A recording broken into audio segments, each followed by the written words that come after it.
What's up, friends? Happy Friday. Happy Halloween on this spooky day with Dan Courtwright. I'm Sean Kellerman. Dan, we were supposed to dress up today, man. What happened? I know. This is what I wore this to bed, and I got here early, or I got here, a little late, and You slept just walked in. in I and like you're in the festive spirit. I didn't expect you to be in the festive spirit. am. You seem you're at high alert. So, yeah, I'm really bouncy today. I'd say that much. I woke up feeling particularly bouncy. You walked in here in a good mood. You had a carrot in your hand. Yeah. It was great. Delicious. Yeah. Grabbed it straight out of the grass out front here on Mass Street. That's fantastic. Well, I actually took my daughter to the dentist this morning, which is kind of funny that happened on Halloween. Right. Right. But your dentist you sent me a picture. Your dentist was dressed up as Ricky Bobby. Yeah, isn't that great? That's so good. Yeah. But anyway, my daughter did not want to wear a costume, so we threw in these extra things that she could wear. Bunny ears, cat ears. Of course. We had like a cat mask or something. Didn't want to wear any of those. Wanted me to wear all of them. So there I am in the pediatric dentistry office or whatever, wearing bunny ears and cat ears and a mask. So that was special. So wow, I'm just doing the rabbit thing for now. But Dad of the year. Anyway, next year you need to remember to wear a costume though. I know. Disappointed that you forgot this time around. I feel like a real wiener right now. Yep, as you should. We're talking KU Oklahoma State football here in the opening segment. Hawks need to get back in the win column. They take on the Cowboys tomorrow at 3 o'clock. Can we just not mention last Saturday's game at all throughout the show? Yes. Okay, we're on to Oklahoma State. Have we officially put a bow on it? Yeah, Okay. We'll go with that. As Bill Belichick would say, on to Cincinnati. Right? That's what we're doing with Oklahoma State. So, we're breaking that down here in the opening segment. They're not very good. They are getting a quarterback back. Not the quarterback that they expected to have this season, who, of course, got injured in the opening game. Tell you about that. And then next segment, very special guest is coming in studio. That's right. It's going to be Shreyas Laddha from the Kansas City Star. Comes on every Friday. I always love having Shreyas come in studio. One of our favorite guests. Gonna get him in a little earlier. But yeah, always exciting whenever Shreyas comes along. We'll tap into the mind of the Kansas City Star beat writer Shreyas Laddha, talking KU basketball and KU football. After that, we're going to hear from KU running back Deuce Hishaw, who had one of his better performances against K-State. KU needs to get solid performances moving forward from Hishaw. It's been a shame that we haven't been able to see healthy Hishaw and Williams together too many games this season. Hopefully that happens sooner rather than later. And then 5 o'clock on a Friday, Daniel. Ding, ding, ding, ding, ding, ding, ding, ding, ding. It's sports stock market. Stock is up. Stock is down on who in the world of sports. World Series Game 6 is tonight. We've got some KU updates as well. KU soccer, KU volleyball that we'll get into later in the show. Keep you abreast on everything on that front. We'll hear from KU defensive tackle, one of my favorite guys on the team, Keenan Caldwell. Yeah. And we're also going to have a special J-School Jayhawks segment. That's right. Featuring Keenan Caldwell as well during this show. So excited to see that, as Emma Hale from the J-School at KU had a chance to have a one-on-one sit-down with Keenan.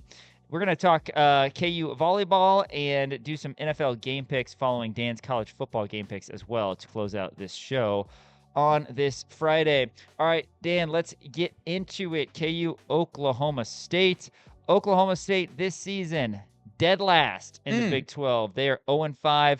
Both they and West Virginia are winless in conference play. Oklahoma State just 1-7 overall. WVU is 2-6. And you look, Oklahoma State's schedule. I mean, it's bad. Obviously, they've had a terrible season. They had to fire a legendary head coach in Mike Gundy at the ripe age of 40. He was let go.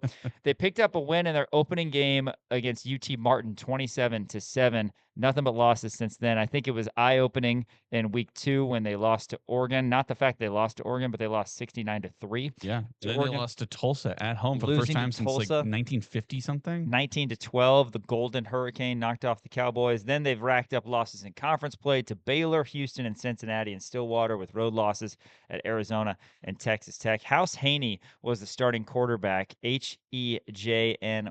No relation to the voice of the Kansas Jayhawks, Brian Haney. House Haney was the starting quarterback. He got injured, and unfortunately, they then turned to Zane Flores, who came in and played QB the majority of their next 2 or 3 weeks, and then Flores got hurt. They had to turn to a guy named Sam Jackson V. Samuel L. Jackson? Nah. Different guy. Sam Jackson V. Sam Jackson V. Huh. Yeah, he was a wide receiver, kind of quarterback hybrid, and that didn't go well. By the way, as you anticipated. I have a joke for you. Okay. How does an ancient Roman ask for 5 beers?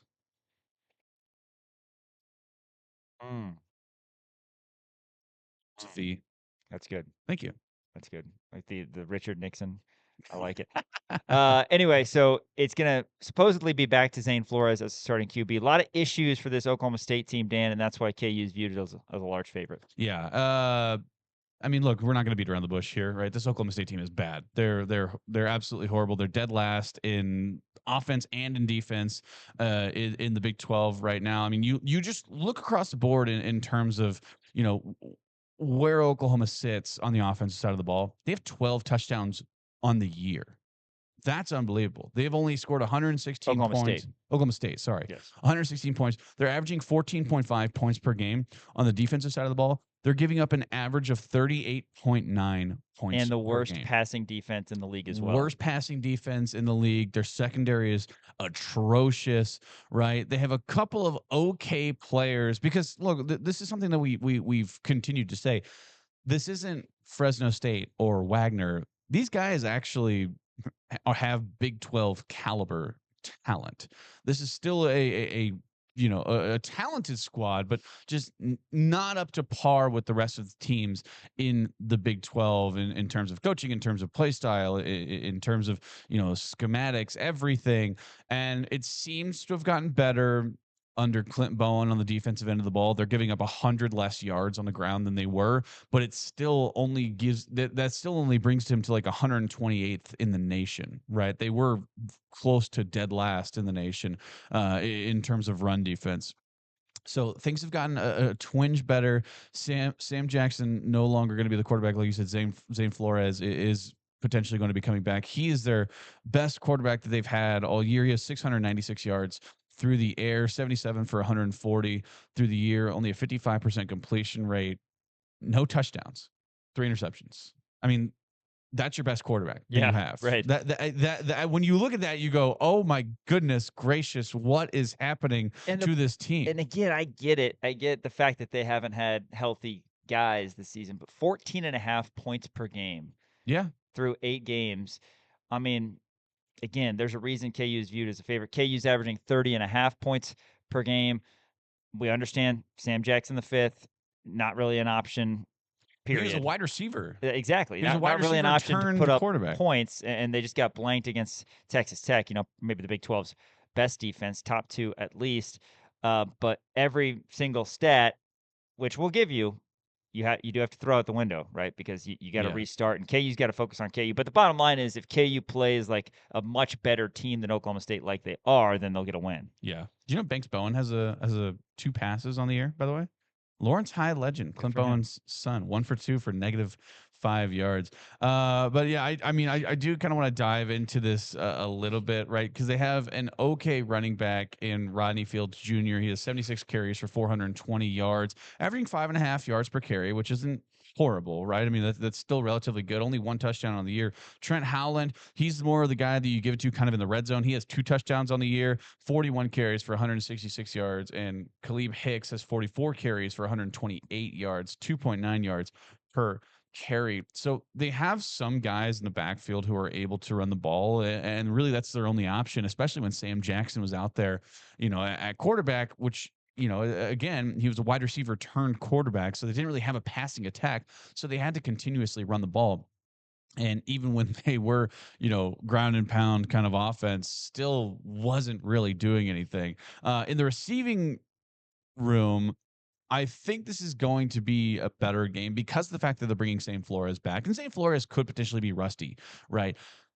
Also, he wasn't very good to begin with, but he is going to be rusty, obviously coming off of an injury, facing off against this Kansas squad on a homecoming day, hostile environment. I hope the fans will be able to show out, but it's going to be, obviously a new environment, new stadium, all that different kind of stuff. Gavin Freeman is their number 1 target, right? By far and away. He has 29 receptions on the year, 280 yards. Shamar Rigby right behind him with 19 receptions, but he has 219 yards. So a little bit just a hair below Gavin Freeman in terms of yardage. He's averaging 16.8 yards per catch, but they don't throw the ball a lot. With Zane Flores back, could potentially change that, right? Because they have more faith in his arm than they did with Sam Jackson the fifth. So it's going to be an interesting game. And I have, some keys to the game that I wanted to get into, but I mean, it's shocking to me how this team has fallen from grace just over the past few years, right? I mean, since 2024, since last year, they've only beaten one Power Four team. Now, granted, it was Oklahoma, right? I believe. I believe they You're beat the one Oklahoma. with the stat. I believe they beat Oklahoma last year, but still, you cannot you cannot lose to this team with everything on the line for Kansas right now, with the way that the season has gone, with all of the high expectations that Kansas has had, with Jalen Daniels having this spectacular year, putting aside last Saturday, everything else has been exceptional for JD.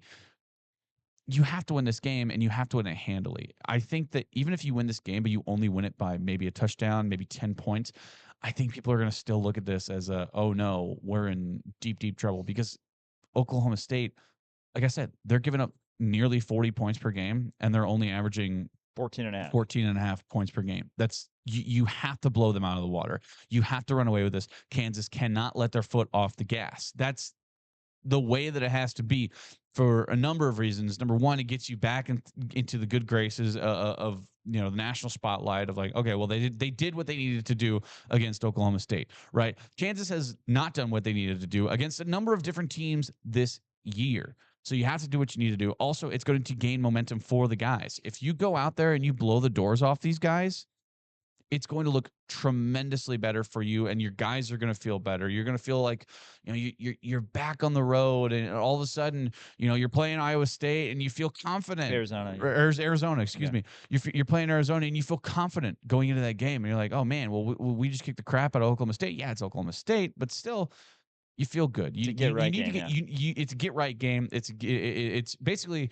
This might be a mean way to say this, but it's like a free space game in the Big 12, right? It's just kind of like, all right, let's catch our bearings, let's go out there and beat them, and then let's focus on the last three, because you need to win one of those. Yeah, Oklahoma State. Getting back to the stat you gave earlier, Arkansas was the team they beat. Terms of power conference team. Yeah, didn't play Oklahoma last year because that was the first year that Oklahoma. Right. They did beat them, though, in the final bedlam back in 2023. That was 23, that's right. And what's crazy to think about that is Oklahoma was a top 10 team. Oklahoma State was a top 20 team in that game. So you're right. They've fallen very far. They started 3-0. That's what's crazy. In 2024, Oklahoma State started 3-0 in non-con with that double overtime victory against Arkansas.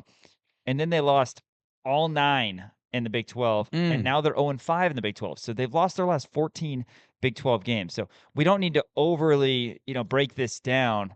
This is a team that has dealt with some injuries. They've dealt with coaching changes. Their roster is not up to snuff for what it usually is for Oklahoma State football, Big 12 football. And they're down right now, and you got to get them while they're down. And I fully anticipate KU doing that. And I think you brought up a good point about momentum. Because, yeah, everybody has been kind of in the dumps since the Dillon Sunflower Showdown last week. If you get this win, which you should, then you're 5-4, as we talked about. You've got 3 opportunities to get that 6th win. That's not how we want to look at it, right? We want to win all of our games, and we want to get to 8 wins and get to the best bowl possible. But realistically, again, this is a KU program that has been to 2 bowl games in the last 16 years. In a season with the scheduling, as it broke down, where KU get a chance to face Oklahoma State, West Virginia, and UCF, and doesn't have to face teams like Arizona State, BYU. Yeah. I mean, Baylor, TCU. You got to take advantage. You got to get to a bowl game at the very least. So beat Oklahoma State. There's your 5th win. And then, if you're feeling good, like you said, if KU goes out and they beat Oklahoma State, 42-7, then you're feeling pretty good about it. If they win 38-25 or something, you're like, man, that was not a very good team, and that game was way closer than it should have been. So if KU can get this, then you're at Arizona. How fun would it be if KU wins at Arizona and then you have a bye week and then you start, thinking of bowl projections? Okay, at Iowa State and then Utah at home. Let's send the guys out. So a lot of exciting opportunity for KU, but it starts with just getting through this game, right? You got to get through. You got to do more than just show up, even though we've given you all these putrid stats that Oklahoma State has. You got to do more than show up. Because if the Kansas team that showed up last week shows up, then I'm worried, right? These are Big 12 athletes on the other side. KU's got to play like the KU team the first 6 games or so this season. The reason that I do have some confidence, and I think that obviously this game is going to help with this. But talking about those last 3 games, and Haney keeps on, kind of making fun of you about the November to remember, right? Mhm. Well, last year, Kansas had a November to remember. Yeah. It was unbelievable. They went on that stretch. They were the first team ever to beat 3 ranked teams while being unbeaten, 3 ranked teams in a row. So we know it's in them. We know JD has it in him to beat high caliber squads, right? And these teams are not as high caliber as the 3 that we beat last year, right? In Iowa State, in BYU, and in Colorado. I mean, you look throughout those games, you go, man, Kansas, how did they manage to beat them? And that's because I do truly believe that Lance Leipold does a very good job of playing from behind and playing as the underdog, not playing from behind.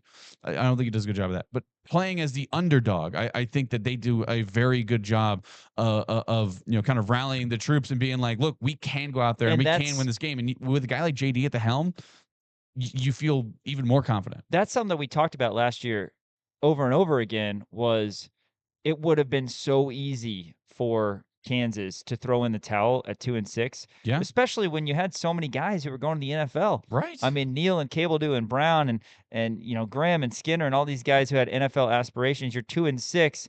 Mathematically you could have won 4, but you looked at the schedule in November and you had to roll off 3 straight ranked wins and then win at Baylor and man, they dang near did it, right? Because they won 3 straight over top 25 teams, the first program to ever do that as an unranked team. And then it didn't go well in Waco to close it out. But yeah, they stuck together. So there's no reason to believe they won't stick together after a heartbreaking, really disappointing loss last week. And I like that they're home again, right? Okay, let's get back out there. KUathletics.com/tickets if you don't have tickets yet. Get back out there and give the fans a better performance. And I just have the utmost confidence that they're going to do that. And everybody's going to be walking out of the booth feeling much better on Saturday. 100%. I do have some keys to the game I wanted to get to. On the offensive side of the ball, the biggest thing for Kansas for now and for the rest of the season is third down conversions, right? And yeah, it's been a struggle all year. It has been a struggle all year. Kansas has not been able to convert on third downs, right? That has been such a big thing where, all right, well, Kansas, well, here they go. They go 3 and out, and all of a sudden the defense gets back on the field. So obviously you need those third down conversions because you want to go on these long extended drives, right? And then on the flip side, it keeps your defense off the field, so your defense doesn't get worn down, and you're able to actually, save some energy for your defensive side of the ball. So that's going to be the biggest thing. Also, no turnovers. You have to win the turnover battle on the offensive side of the ball. You can't be throwing picks. You can't be fumbling. We know the fumbles have been kind of an issue. JD has been great through the air, but at the same time, you have to win that turnover battle. You have to force turnovers on the defensive side of the ball, which is one of my keys to the game on the defensive side of the ball. And you have to not turn the ball over. But you have to convert on those third downs, keep the offense on the field. On the defensive side of the ball, the secondary cannot give up any big plays, right?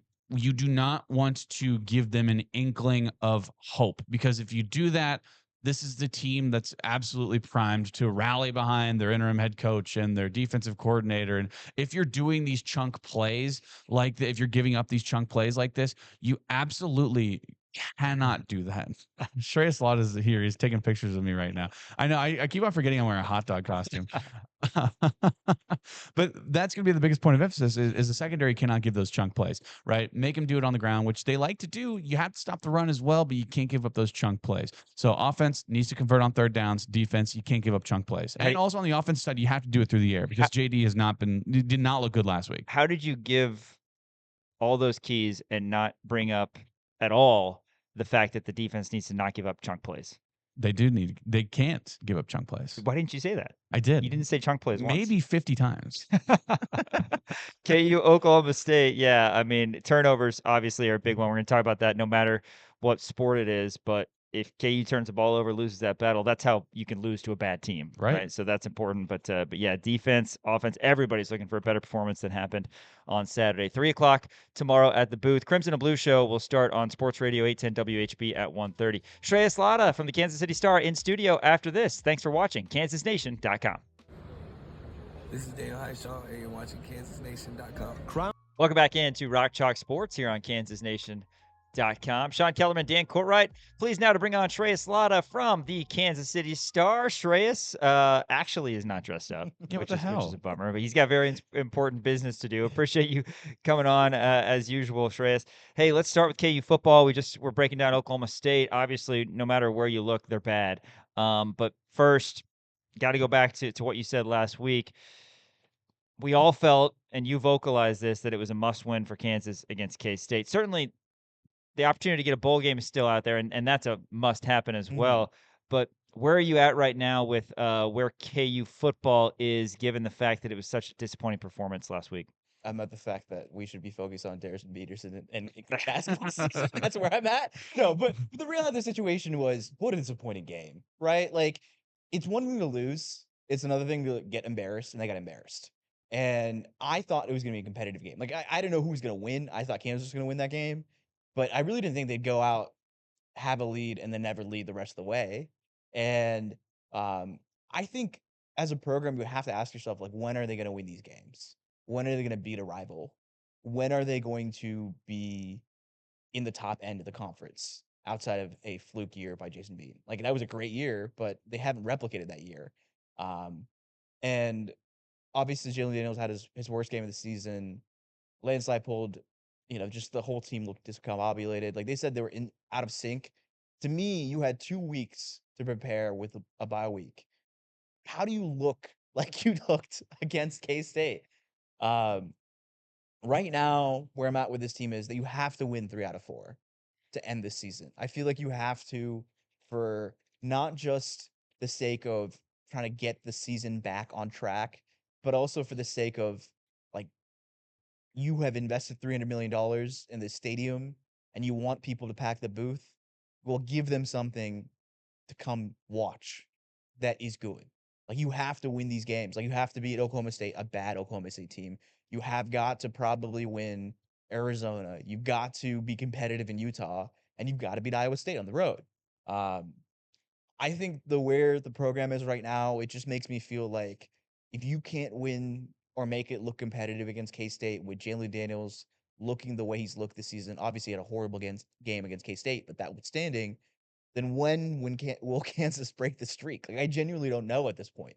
It could be another 10 years before they make it happen. Yeah. Go ahead.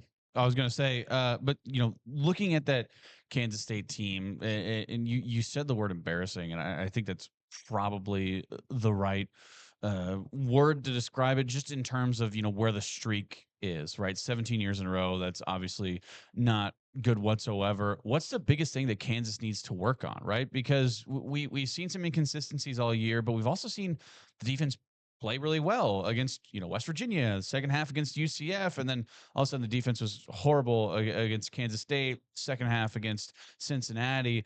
Where do you think the biggest jump for improvement needs to come at right now for this Kansas team? Everywhere on the defensive side. All these offenses that you mentioned that they were good against, they're not good. UCF didn't have a quarterback. West Virginia is like in the bottom half the conference. Cincinnati has a good quarterback, and he put 500 yards on Kansas's defense. It feels like they are getting exploited game in, game out by big plays, explosive plays. There's no level of, like, comfortability that I feel as a objective observer of college football and just somebody who's covered Kansas for the last. I feel like this defense is much worse than last year, and the numbers back it up. They're much worse than they were under Brian Borland. And a little bit of that is the youth, a little bit of the fact that there's a lot of transfers and stuff like that. But, I mean, I'd say the linebacker room that Kansas has is better than they've had in the previous years, right?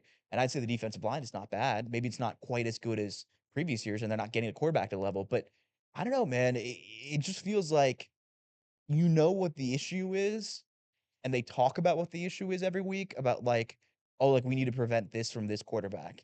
And then the quarterback does that exact same thing, and you ask yourself, like, what are they doing in practice? I mean, like, they dared Avery Johnson to beat him with a deep ball, and he beat him time and time and time again. He only took 17 pass attempts, and he dominated that game. Uh, I look at this defense, and I think its inability to get to the quarterback is a real issue. Um, the corners getting beat is happening too often. Mm. The linebacker depth has been tested with injuries and stuff like that throughout the year. Um, I just ask myself, like, is it a scheme thing or is it more than that? And I think it's a mix of scheme and also the talent is just not quite there yet. And on the flip side, the offensive side, I just think the running game has to be a lot better to kind of give Jalen some help. Well, what are we going to do offensively? Because, I mean, we haven't had both guys all season. And KU's still averaging 30.5 points per game, which is Mhm. pretty good. I mean, it's not as good as it sounds. It's 10th in the conference. But still, I mean, that's you get in the 30s, you're going to have a chance to win a lot of games. The running game, guys, we're 8 games in. I mean, you look at yards per carry, it's still not there. It's not there. 3.5 for Hishaw last week, and we saw a lot of that. Williams, like similar, 18 carries, 64 yards. We're seeing that throughout, which is just different than with Devin Neal. And then in regards to, pass protection, yeah, a lot of it has been on JD, especially in the last week and a half, I guess, if you want to say. But you don't have 2 NFL caliber tackles, at least at this stage in their career either. So what's the answer offensively to kind of get these things going to where KU can be more cohesive offensively? I think honestly they need to run a little more option. I don't really know why they've abandoned the option there. Like if you have an offensive line that you don't trust, why you're not playing the option? Like I feel like they've got to get creative with the play calling. I feel like it's been really vanilla for quite some time. I saw it a little bit, I think a little less vanilla play calling against K-State at times, but I feel like if you want to make Jalen's job easier and the offensive line job, you got to play the option because I feel like that's where you're going to get some big chunk yardage on first and second down that'll make it easier for Kansas when it's 3rd and 5 versus 3rd and 9 or 3rd and 10, 3rd and 11, whatever. And like I think that's something that Kansas has not done a good job of this year. Last year, Devin Neal would get you 5 yards, 6 yards, a carry, and then you have a 3rd and 3. Well, that's of course you're going to convert a 3rd and 3, right? Like it's so much easier to do than convert a 3rd and 10. Um, they're putting themselves in bad situations because of the offensive line, the lack of trust in the run game. They should use Cole Ballard, Isaiah Marshall in these packages more. Like once a game is not enough. I think they should do it more. I think they should have him come in for a pass play just to change things up sometime. I think they've got to be creative because right now it's not working. And you're putting a lot on your 6th-year quarterback, and he's delivered up to this point outside of one game, which is great, but you're still 4-4. Like, this defense is also going to be on the field a lot if you can't convert 3rd downs. And I think that's been a real issue for them this year is the inability to convert 3rd downs. I think under under Koldenicki and even under Jeff Grimes, they were one of the best in the country in converting 3rd downs. That's something they're sorely missing and lacking. And I think that starts with a little more creative play calling, a little more just get these guys quick outs, and pass the ball. Um, and I think just a little more a little less developing plays where you're like, "Oh, let me throw a deep bomb," and more, "Okay, just let's get 5 yards on the screenplay and hope for the best." Yeah, that's an interesting thing that you said about Jim Zabrowski because I remember back in 2023 when we watched the Guaranteed Rate Bowl, we're like, oh my gosh, like this offense is so much fun, but it was because we were hitting those deep shots. Yeah. We didn't really see a lot of intermediate stuff, kind of finding those soft spots in the zones, the 5 yard outs, the Mhm. quick slants, the hot routes, different kind of stuff like that, right? So I guess it was a small sample size that we saw, and we were all really excited about all of the different wrinkles that Zabrowski was going to bring in from the Kotelnicki era, and we just haven't seen it, right? And you, me, and Kevin Flaherty and Sean, we're all in the same boat of Jalen Daniels in the option is it's my favorite Yeah, thing yeah, to yeah. watch, and including it's up there with like puppies and rainbows and stuff. I absolutely love Jalen Daniels in the option. Well, mustard and ketchup too. I know Mustard you're a and big fan. ketchup Yeah, yeah, also, yeah. relish. Yeah. I want to talk about Oklahoma State. Sean mentioned it before. They're bad. They're really, really bad. Worst offense in the Big 12, worst defense in the Big 12, ranking very, very low in the nation and virtually everything else. But Clint Bowen has improved their defense a little bit, right? Doug Meacham working with what he has. Give us a preview of what we can see in this Oklahoma State team, and tell us a little bit more about what you're seeing at Oklahoma State. Yeah, I mean, they're a team filled with a lot of athletes, right? Like, I don't think necessarily have the most talent on the side right now at the time, and they're stumbling. They haven't won a conference game. They're 1-7 overall. But you know, I think there's going to be a lot for them to play for. You have two guys who are familiar faces coming back to Lawrence. They're going to have their team ready to go against this Kansas team that is stumbling. They've lost 2 straight games. They desperately need a win. So I think it'll be interesting to see because both these teams need to get back on track, right? In a sense of Oklahoma State needs a conference win, and Kansas just needs to stop losing. Uh, I think this Oklahoma State team could be like I would be a little surprised if Kansas covers the 24-point spread. I would say because I think It's a big line, it's a really big line, but and also they give up a lot of points. yes, that's true. That's true. But that being said, Kansas is not one to typically cover because the defense will give up some sort of touchdown that they don't need to give up. And that's probably what's going to happen in this game too, is some trickery gets brought out by Oklahoma State, the defense gets fooled, and bam, that's a 50-yard touchdown or something like that. Yeah. I think, the worry I have about this game, I don't think Kansas is going to lose this game. The worry I have is because of the athletes Oklahoma State has, they just out athlete Kansas and they get some points that way. I mean, that being said, they're averaging 14 points per game. So, I mean, Kansas should pretty like a 35-14 win is still a pretty big win. Yeah. Maybe it's not covering the spread, but I think I did the math right. Yeah. Yes. That sounds right. Yes. Okay, I did the math right. Yeah. It's not covering the spread. I 35, had to 14. double check that for a second. Yeah, it checks out. Shreyas Laddha from the Kansas City Star joins us here on Rock Chalk Sports. Shreyas, let's transition over to basketball. A couple exhibition games for KU in the books. Really impressive against Louisville. Didn't have Darren Peterson against Fort Hays. That was a game, and I went there, and I will probably never remember that game at some point down the line. But KU got it done 71-35 and did what they needed to, and now they open the season on Monday. What did you like about the exhibition games? I liked how they responded in a road environment against a good Louisville team. They looked like the better team for all the game. I loved what I saw from Darren Peterson. I think he's going to be a stud. Not to use the word Bill Self loves to use, but stud. That's all I can think about was when I watched Darren Peterson. Yeah. He's just exciting, man. I feel like I haven't been excited to watch a Kansas player like this since probably Johnny Furphy. To be honest, the last year they didn't really have anybody that excited me to the level that Darren Peterson has done, or even close to it.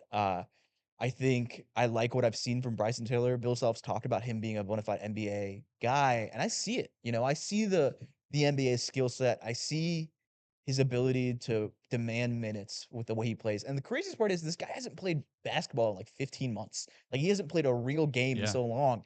Just imagine how good he's gonna look by like December or January. Like we talk about these guys who are young come in and have like breakouts in the second half of the season. I think Taylor is prime for that level of a breakout. I think he's going to look good the first half. I think he's going to have some growing pains, but I think the second half is when we can see him look really, really good.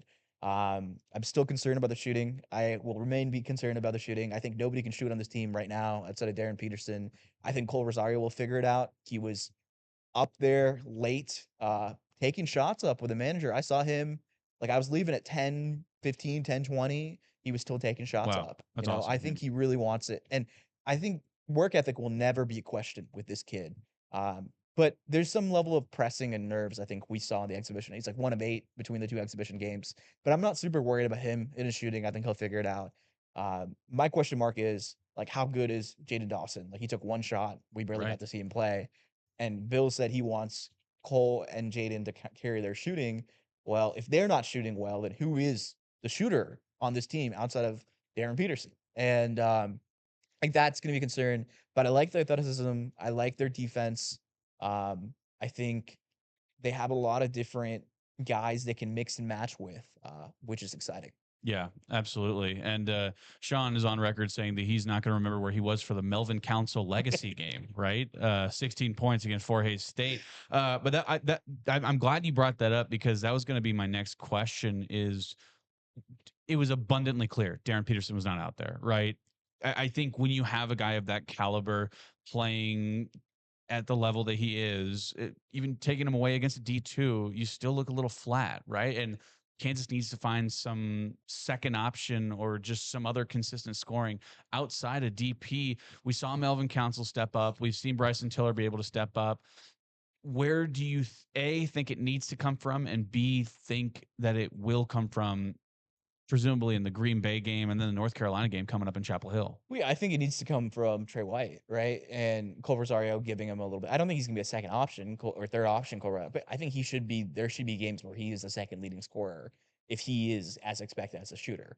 I think Flory should give him a double double every game. Like Yeah. that's my expectation for him this year. Is you want to play in the NBA? Okay, Flory. Like this is you got to go average a double double in college ball. No, Hunter Dickinson averaged a double-double, and that wasn't good enough. So Wasn't good enough, according to the fans. He's playing on the Pelicans, but unfortunately Yeah. for Hunter Dickinson, his inability to run Yeah. faster than a 5'4" on his 40 is probably preventing him from being not a great actual rim good- protector. Yeah, and No. got a good rim protector. He's slow as molasses. I think Yeah. Flory's a little more athletic than Can't him. jump over the Scranton phone book.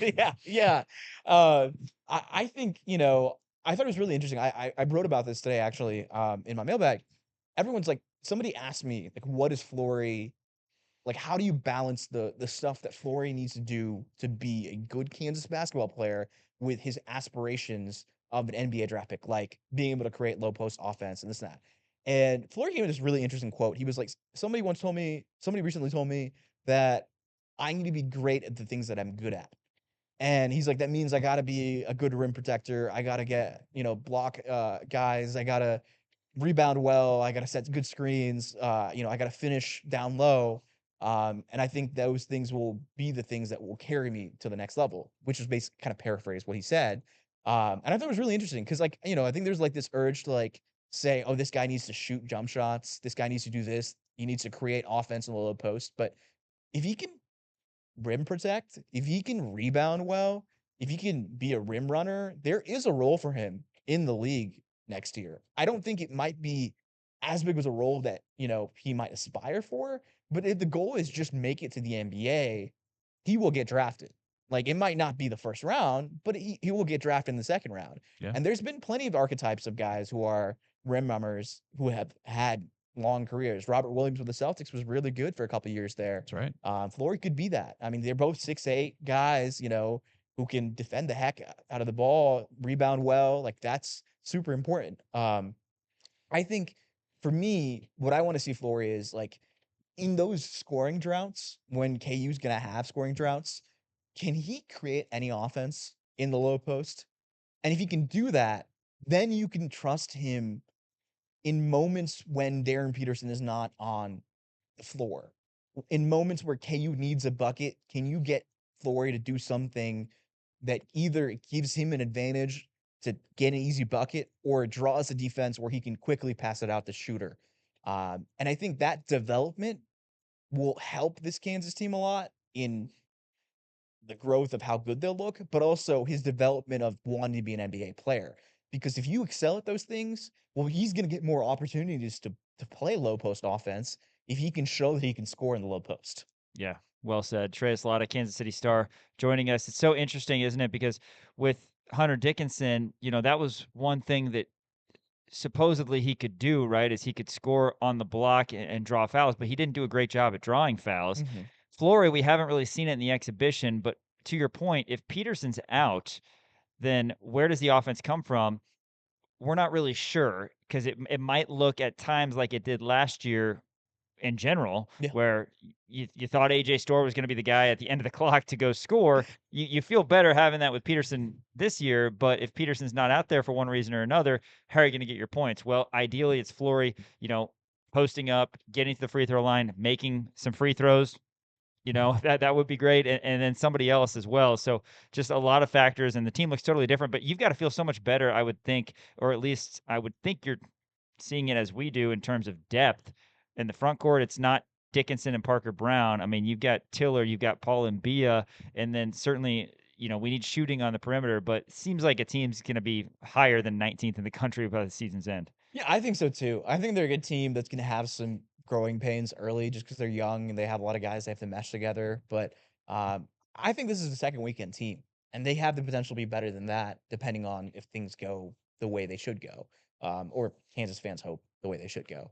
I think, Bill Self loves to say that, guys, it's just November, but I think he's correct in this sense. Guys, it's just November. Like, I'm not going to take anything from how they look against, like, I think it's great if they win against UNC and Duke and stuff like that. But I think sometimes we as humans have the tendency to overreact.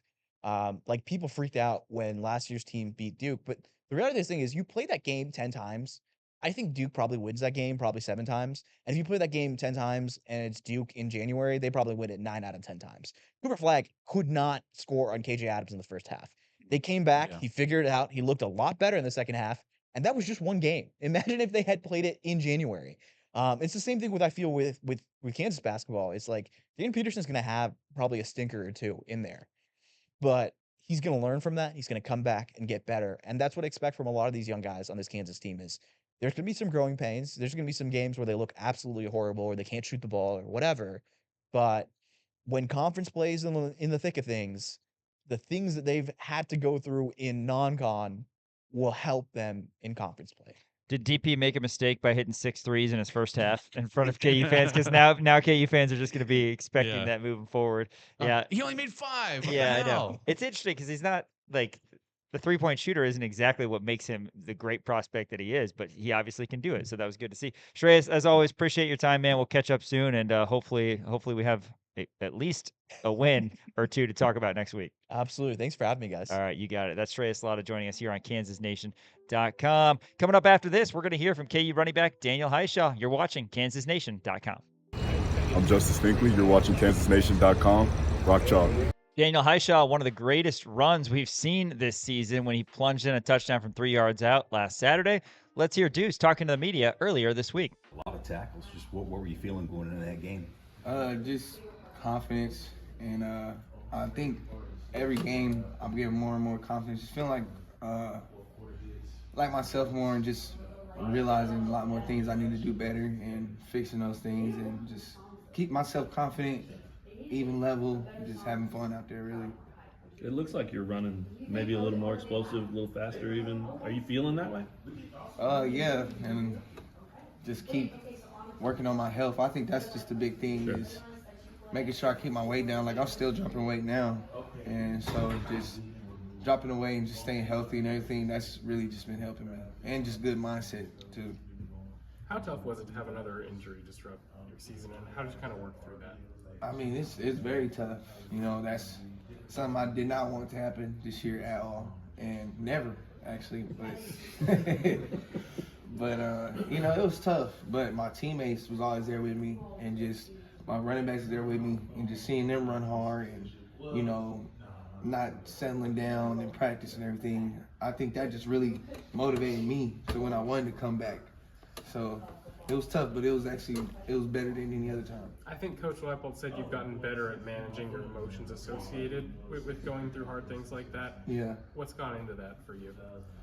Just growing up, and also just realizing, like, you can't control what happens in life. The only thing you can control is your response. And that's something we always talk about up here. And, just realizing that stuff and just actually putting that to action, not just one day or 2 days, every single day. Were you worried that you might be done at any point? When I first got hurt, I was just like, man, like, what is going on? I didn't really understand it at first, and it was a little thing, then it turned into a bigger thing, kind of, but it wasn't actually that big. It was just like something like minor, but seemed big at the time. And so I just kept my trust in the doctors and kept going, because they told me I wasn't going to be done playing. So when they told me that, I was like, all right, I'm just waiting to come back. When you went into that West Virginia game, did you think you were going to be able to get through that whole game? I know you ended up only getting a couple of carries and having to sit out the rest of it. Kinda, I did, but I had a thought. The way the injury was, it was better for me to go out there and get it completely, like, just gone, what the injury was. And so, like, it was like a minor setback, but then it just helped me a lot more. And I feel like I feel looser now, so, yeah. Hey, Daniel, do you know any of the guys in the Oklahoma State team? I I won't say I don't know him at all, you know, because I've looked at their roster and everything, and I've seen names and seen a lot of football names throughout the time. So, like, if I seen their face or something and all that and, like, maybe talk to them, I probably, like, remember and all that. But, you know, it's a lot of dudes out here. So, I don't say I don't know anybody out there, but, you know. I just figured being from Oklahoma, you might know some of those guys. Yeah, they do got a lot of dudes from Oklahoma on their roster, though. So, I'm pretty sure I'm running into somebody and talk to them and everything. Did Oklahoma State recruit you at all? Did you go to any camps there or anything like that? I went to a camp. It was a good camp and everything, but Kansas recruited me, and that's what I needed. So, what's it like knowing you only have 4 guaranteed games left, and you got to make the most of them? Just having fun, you know, just going out there playing football. I'm not really stressed about that, honestly.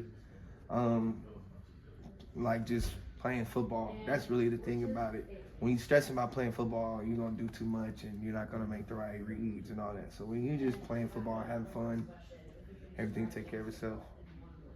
What about your journey can you kind of pass down to some of the younger running backs? Because I know you've said that you like some of the younger guys in that room. Yeah, I love everybody in our room.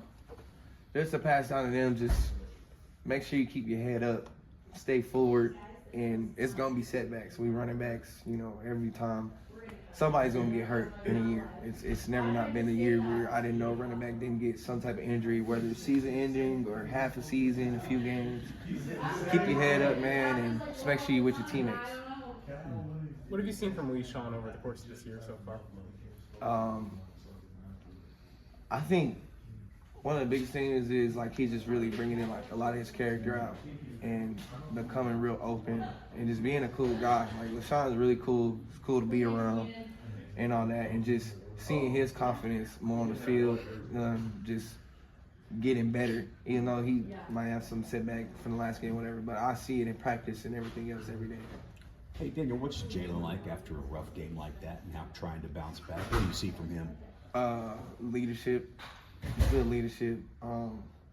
Really, I don't really see like too much of a different JD, because we've had times when we first got here and we was losing. And I think having those times and going through that, like he's being able to like, all right, I know what we got to do. I know I've been through this and everything, and putting my head down is not going to be the best decision. So really, he just stays JD and keeps pushing. He don't set back. He don't put his head down too long or anything like that. Any difference in preparation after a loss like that on Saturday? Anything push a little harder now? I wouldn't say there's a difference in how we got anything set up. Practice is the same. Everything is the same. It's as far as how we attack it. You know, we have to focus more on the details, small details, and some of the big details, and just making sure we're focusing on all those and doing it right every time. And if we don't, go back and do it right. Thanks. Thanks, Daniel. That's Daniel Hishaw a little bit earlier this week speaking to the media. Happy to see him healthy. Hopefully we can get both he and Leshawn Williams healthy. Leshawn on the availability report, Dan, earlier this week listed as questionable. Carson Brune is out, which is a bummer.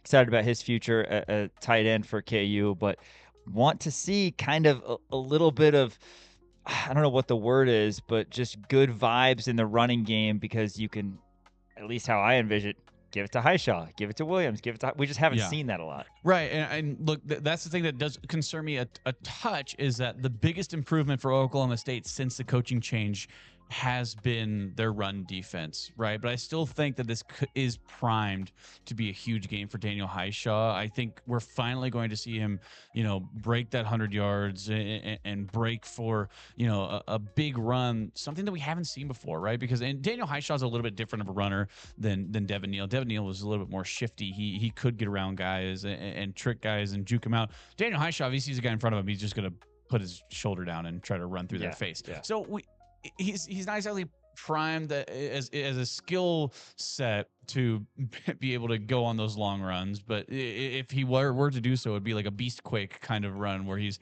stiff arming everybody and putting his shoulder down and running through guys. But I think that this game is perfect for him to be able to do that, and I want to see Kansas utilize that running offense a lot more. Obviously, with Le'Shawn Williams, dealing with some different things. Daniel Hishaw also dealing with different things earlier on in the season. I mean, that's not what you want out of your running back room.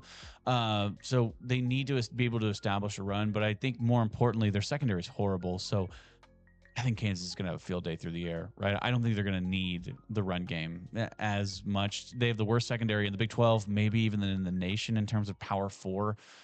They're bad. So I think this is a good game for JD to get back on track as well. Now, like you said, Carson Brune's going to be out.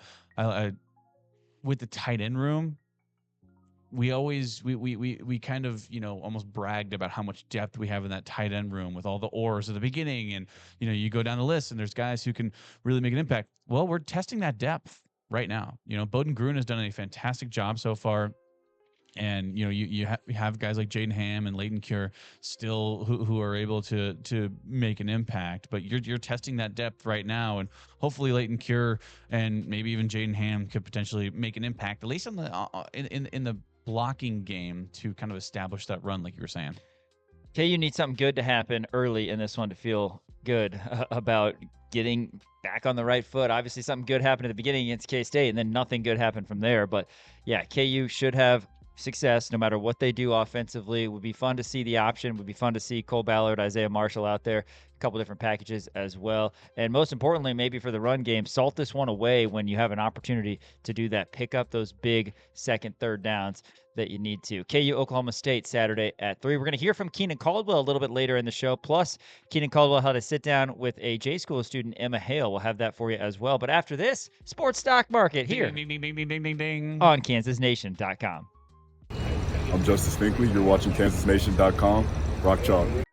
Welcome back to Rock Chalk Sports here on KansasNation.com. KansasNation.com, by the way, is where you should go to keep up with all things KU athletics. Don't forget to subscribe to Rock Chalk Sports on YouTube, Apple Podcasts, Spotify, wherever you get your podcasts. But yeah, KansasNation.com, we've got new episodes coming up of Haney and the Hawks. That's right. The Jayhawker podcast is up with some members of KU soccer, and we're going to have all sorts of other coverage as well. Also, Sean writes articles. Did you know this? I do. I didn't know he could read, but he writes articles. It's fantastic. I can't read. The article, right? He can write, but he can't read. The articles are great though. So go check those out on KansasNation.com. He'll tweet them out on the Twitter as well with the link and everything. So go check those out. All of the episodes are going to be on there. We're going to be keeping you up to date, live tweeting games, all different kinds of stuff. So be sure to like and subscribe. Follow us everywhere you can. Yeah, appreciate it. It means a lot to us. All right, Dan, it is a Friday. Ding, ding, ding, ding, ding, It ding, is ding, time ding. for Sports Stock Market. Where are we starting tonight? Let's start here. Stocks up on weird stats. This is one of the craziest things I think I've ever seen in my life. So Brad Paisley, as you know, the country music singer. I'm a huge Brad Paisley fan. I believe it. I am. I believe it. Hey, I like him too. He's one of the good ones. What's your right? favorite Brad Paisley song? Brand New Girlfriend. That is not Brad Paisley. Who is it? That is Steve something, I think. I think that's Steve. Steve Hawley. Yeah, God, look at that. All right, What what's is the your Brad? second favorite Brad Paisley song? Let me. You got to find his discography. Whiskey Lullaby. Oh my God, what a sad Oh song! my what God, a sad such a song. good one. That is so sad. When I Get Where I'm Oh. Going is great. Letter to Me Yeah. is great. Ticks. I'd sure like to check you for ticks. That's like his 26th best song, but yeah. I'm just reading what Mud on Mud the on Tires. Little Moments. I'm gonna miss Little you. Oh, I'm Moments. gonna miss you is good. I'm gonna miss her. That's the I'm fishing gonna- one. Yeah, I'm gonna miss her. Letter to Me is so good, dude. You have to listen to that. Letter to Me. Yeah, Whiskey Lullaby is like that song will bring me to tears. That is Yeah. a classic song. Alison Krauss, man, kills it. in that. Anyway, speaking of Brad Paisley, Yes. he has officially sung the national anthem for 4, count them, 4 World 1, 2, 3, Series 4. games. Now, here's the crazy thing about it. Every single World Series game that Brad Paisley has sung the national anthem for has gone into extra innings. That He's is saying crazy. it's absolutely wild. So World Series Game 2 in 2017 went into 11 innings. World Series Game 3 2018, 18 innings. Again, World Series Game 1 in 2024 went to 10 innings. World Series Game 3 in 2025, the one that we were talking about from this year, also went into 18 innings. How, like, what are the That odds? is so strange because the chances of a game going to extra innings in general is low. Yes. The chances of a game in the postseason World Series going to extra innings is, also low. Right. But going into extras is even rarer because they don't have the ghost runner rule, right? Well, or no, it will going into it's extras more likely to go is into as extra likely. extras. Yes. Yeah, it's more likely to go into extras, but going into extras in general is just as likely. Right. You're right. Yeah, you're right. And it's insane. That is crazy because, I mean, I don't know what the percentage of extra innings games there are. What would you say in general? MLB, like 10%, maybe? Yeah, I was 5 about to say 10%. Yeah, I was gonna say 5 to 10. Yeah. I mean, there's on any given day in baseball, if there's 16 games, maybe 1 or 2 goes to extra innings. Yeah. Maybe. So Yeah. all 4. And this is where you say your thing about how it's not a lot, but it's weird that's happened 4 times. It is weird but it that it's actually happened is a lot. Yeah, so that Dan Courtwright joke it's doesn't so weird. work. Well, it's not the fact that it's happened it's happened every time. Right. That he's singing the national anthem. Every single time that he's sung the national anthem, it's gone into 4 innings. They need to just throw him a bone, do it next year, and just see if it happens. Yeah. Could you imagine, by the way, I would love to see the betting odds where they would come out with the World Series, whoever it is next year, the World Series, like game 3 for 2026. They announced Brad Paisley's going to be singing the national anthem. All of a sudden, like, goes into extra innings. It's going to be at like minus 200. Right. That's a strange stat. Like, it just has to happen. Usually stats like that are weird. Right? Yeah. It's like, oh, this is slow news day or whatever. But that's strange. That's all 4 that's times. A fascinating statistic. I love that statistic.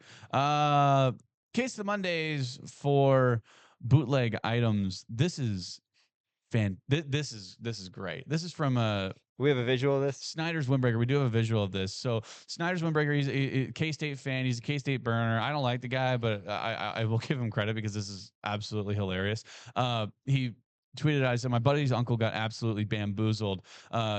Is a very clearly AI picture of a K-State whiskey decanter. Apparently bought it. It didn't say how much, which I would only imagine it was probably, a good chunk of change for a whiskey decanter, right? Yeah. Well, do we have the visual pulled up? This is what it actually looked like. What? This is the funniest thing I think I've ever seen. Like, it literally looks like something a middle schooler would make in their like art class. Where do you even begin? I mean, even the top. The top is like, it's made of like a yellow like cheap plastic. Yeah. I wonder if it's actually glass. Do you think it's actually glass? Did he pay good money for this? I hope not. It's like painted. It's like hand painted by a child is what it looks like. Have you ever seen a Wildcat? I've seen a lot of bad looking Wildcats. This is the worst one I've ever seen. It's hilarious. I'm going to take this and use it a lot. This picture of this Wildcat. I'm going to use it a lot on Twitter. So this is what it was marketed as. So on the left is what it was marketed as. That's great. And that that looks correct, right? And it even says 7-time. Looks like something that a K-State fan would want. Right.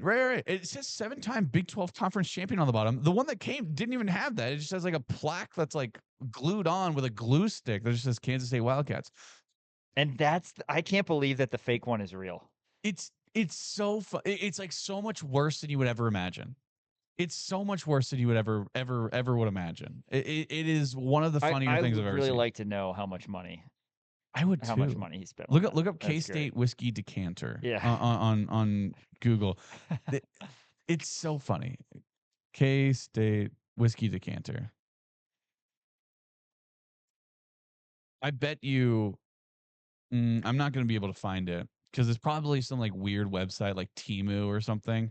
Like that's a classic like Temu thing or one of those like weird websites where they steal all of your information and sell it to the Chinese government. Yeah. Like I'm sure like that's why it's like a double loss for him. Like he got like a bad whiskey decanter and also like his identity is going to get stolen. That's a real bummer for him. Yeah, he got catfished. Snyder, he said my buddy's uncle got absolutely bamboozled. Bamboozled is the correct word for this. Catfish works too. Catfish also works too. Stocks down on tradition. Did you see this? I did. Pasadena, the city of Pasadena, is allegedly suing UCLA to enforce its Rose Bowl lease through 2044, accusing the university of trying to relocate football games to SoFi Stadium. A couple of things with this. Number one, how dare you? The Rose Bowl is I'll say it, it's the greatest football venue in America, I think, in terms of like pageantry and history and just the view in general of the Rose Bowl, not UCLA games, right? I think historically, I think it's one of the best, if not the best, right? With the mountains in the background and they have the Rose Bowl parade and all the pageantry. You know, I'm a fan of pageantry. So how dare you? Number one. Number two, how much worse is SoFi Stadium going to look? Like if they were to move them, how many UCLA fans would actually go? Like, no, none of them. Be them. the most embarrassing look of all time because they would get. And it's already embarrassing. They would get 35 people at those games. I mean, it's already embarrassing. It already UCLA, is embarrassing. Yeah. Absolutely, it is. Absolutely, it is. Whoever's idea it was, because I'm sure there was some guy who was hired like a year ago at UCLA, said, "Well, hey, yeah, we've been playing at the Rose Bowl forever, but we have this new stadium, SoFi. Let's just play our games there." And he just like doesn't understand it. He was like some consulting guy from like Vermont who they hired a year ago, and he wants to absolutely change everything. Good for the city of Pasadena for suing UCLA, saying, "Hey, no. You guys have a lease with us through 2044. You're staying here. You're sticking around. Don't you dare even think about leaving." Why would it is why sad would when traditions end? I hate that because it's also sucks. like what's gonna happen? Like the Rose Bowl, like what would happen to it? They would have the Rose Bowl, you know, they would have the Rose Bowl there every year, right? Other than that, it would be completely empty. Which, granted, I guess now it's already completely empty throughout the rest of throughout football season. But it like I hate that. That is such a we got 20 years, right? Surely, yeah, you got 20 years. Yeah. Look, maybe does it need? I don't know. I've never been to the Rose Bowl. Does it need? I mean, maybe it needs to be. The views renovated. are great on pictures. Yeah, I mean, it's beautiful. Old, I love watching the Rose Bowl every year on television. Yeah, January 1st. Yeah, it's great. In UCLA gets to play their games there. Like it's an honor, right? SoFi Stadium, they already have 2 NFL fan bases who already can't fill that stadium. So just. What if we moved from Allen Fieldhouse to the T-Mobile Center? Right. Yeah. That would be terrible. That really is. It's like why? Like, what do you? No. It's Allen Fieldhouse. It's the Rose Bowl. You cannot do that. It's whoever's idea that was. They need to be fired immediately. Stocks up on animal control. This is a fun one. Not even remotely. This is very fun. It's not even close to sports, but I just wanted to bring this up. So apparently, a truck hauling aggressive monkeys carrying hepatitis C, herpes, and COVID overturned in Mississippi, and all of the monkeys got loose. Now, there's good news and there's bad news. Okay. Sheriffs say all but one of the animals have been quote-unquote destroyed. Yeah, destroyed is an interesting verb. Destroyed is an interesting verb. Also, there's one of them still out there. Like this is all but one, and he's got all the power right now. This is the start of a zombie apocalypse movie right now. Oh no, monkeys carrying Hep C, herpes, and COVID overturned on the highway, and they're loose running around Mississippi. Oh, why are you kidding me? This is so funny. This is heebie-jeebies, man. This is from the Jasper County Sheriff's Office. He said all but one of the escaped monkeys have been destroyed. Again, interesting verb. We've been in contact with Animal Disposal Company. To help handle the situation, Mississippi Wildlife and Fisheries is also on site with our local law enforcement. We are continuing to look for the one monkey that is still on the loose. This is as of this is a great movie 28th. Trailer. It is. On October 28th, a wreck occurred on I-59 near mile marker 117. Truck was carrying Reese's monkeys from Tulane University. The monkeys are approximately 40 pounds. They are aggressive to humans, and they require PPE to handle. The monkeys carrying hepatitis C, herpes, and COVID. Tulane University has been notified. We'll send a team to pick up the monkeys tomorrow. The ones that are still the ones that are still caged. So not only are they aggressive to humans, but you have to be in a hazmat suit to even touch these monkeys. Right. So how many were there total? 100? No, that was the mile marker. No, that was mile marker. It didn't say how many, but there's still one out there. Plus, 40 pounds. I mean, that's not light. No. Aggressive to humans, carrying all sorts of diseases. Right. Yeah, it would be a good sci-fi movie. I know. That's what I said. That's the start of a zombie apocalypse movie. Like, oh no, these monkeys we've been testing on Is the driver have gone okay? loose. I don't know. Okay, Actually, yeah. I'm not entirely sure. Hey, stocks up on small schools. Did you see this? So, Henderson State University and Wichita State. Do you know where these two schools are located? So these are two Division II schools, both in Arkansas. Arkansas. Yes, both of them in Arkadelphia, Arkansas. That's the real Arkadelphia. Arkadelphia. Yes, the Philadelphia of the Midwest, or of the South, I guess. Not in the Midwest. The Philadelphia of the South. Okay. Arkadelphia, Arkansas. They have two rival schools. Both of them are within both their football stadiums within a half mile of each other. That's awesome. Isn't that insane? I know. I love this. There's literally like just come to the Delph. There's a road that divides the two. It's like a 2-mile walk or not 2 mile, 2-minute walk. Yeah. From one stadium to the other. They're playing this weekend and they are trying to get next weekend. They're trying to get College Game Day to go out there. And there's a big push for it on social media. How awesome would that be? That would be great. Shout out to Henderson State and Washington. So they're big rivals. They're huge rivals. That would be so and cool. Actually, they're the closest rivalry in all of college sports. Yeah. Fun fact. Because their campuses are virtually on top of each other. Right. Like there's like one road that divides that's literally the dividing line between Henderson State and Wichita. They're really pushing for this. # game day to the Delph. Yeah. Arkadelphia. All right. Isn't that great? I didn't know that. I woke up this morning having never. One of my best buds was the wide receivers coach at Henderson State, and I knew a lot about Henderson State before this was even a big push. But also there is. I will say this because I'm an MIAA kid at heart. Northwest Missouri State and Pitt State are playing at Sporting KC at Children's Mercy Park in Kansas City. If you're going to go to a Division II game, go to that game because that actually has like playoff implications, and that's going to be the biggest game probably in all Division II this coming week. Go to that game. I understand, that yes, they are right side by side. It's probably going to be it would probably be a huge turnout in Arkadelphia if they were to go there. But go to Kansas City and do that game instead. I think the Northwest Missouri and Pitt State game. Even though I hate both of those schools, I still think that's probably the better one. But I'm invested now in this Arkadelphia game. Henderson State and who? Wichita. Yeah, I'm gonna be scoreboard watching for that. Yeah. Hey, stocks down on privacy. I have a picture for this one. James Madison. Love this one, man. I love this one. JMU. They're having one heck of a season, man. My buddy Scotty Oaks is a big fan of theirs, and he's just racking up win after win. Being a fan of this team. They're pretty good. And they're kind of a powerhouse right now in the Sun Belt.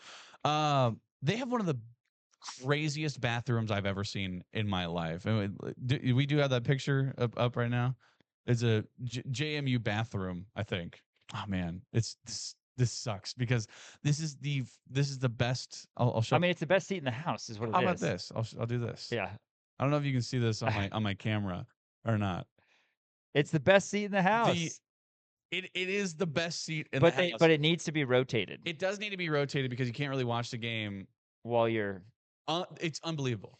It's actually unbelievable that this is an actual thing. So this actually came about because of the fact that there's one at Missouri State as well. I have another. Right. Can I show the this Missouri other State picture? one might be better. The Missouri State one's crazy because you have to just stand up. Yeah. For this one. Right. Now it's not at the 50-yard line like the JMU one, but there's a guy. It's College Football Campus Tour who actually has reached out to us before. I think we had him on the show on RCST one time. To talk about all the things, but he's going on a tour of all the college football stadiums, and he's finding all the weird bathrooms too. Like, did you know Delaware, they have what is known as the piss wall? I did not know that. So it's a room, it's a 4-walled room. 3 of the walls, as a lot of rooms are. Yes, a lot of rooms have 4 walls. 3 of the walls, you just pee on them, and at the bottom of the wall in the corner, there's a drain. There's not a urinal. It's not even a trough. It's just a wall. Who is in charge of cleaning this? So that's the thing. I don't know, and I'm afraid to ask. Yes, because it's gonna be you. Right. You ask. Yeah, I know. Oh man, but I'll be staying away from Delaware. Stocks down on privacy, like that's insane. That's absolutely insane. That's even allowed to be a thing. If you've got Shout 8 out or to 9 JMU, beers man. in you, though, I mean, Oh, you yeah. just don't care. Oh well, and that's also the beautiful thing about it is like everybody's been there where they're like, man, I gotta go to the bathroom, but I don't want to miss the game. Right. There you go. There's your There solution. you go, right? You gotta do your business. Well, boy, do I have the college football stadium for you. Go to James Madison University. You won't miss a second of action, and they won't miss a second of your action. One more for us. Oh man, stocks up on keeping your word.